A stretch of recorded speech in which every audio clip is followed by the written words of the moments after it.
DeepSeek AI की कहानी Hangzhou, चीन के एक व्यस्त शहर में वैज्ञानिकों की एक टीम ने एक हाईटेक लैब में कुछ असाधारण बनाने के लिए जुटाई एक उन्नत कृत्रिम बुद्धिमत्ता एआई, जिसका नाम था डीपसीक।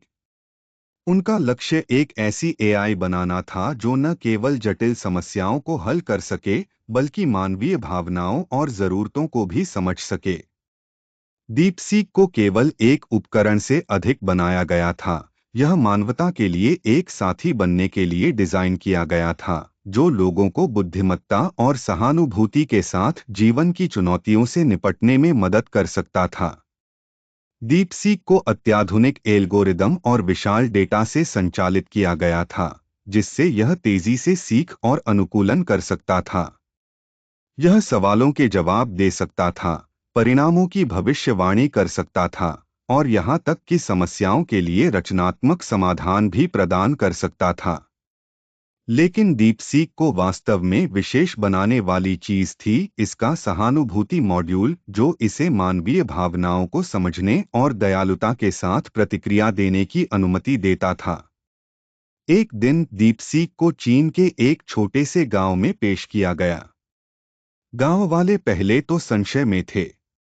एक मशीन हमारी मदद कैसे कर सकती है, वे सोचते थे। लेकिन डीपसीक ने जल्दी ही अपनी क्षमता साबित कर दी।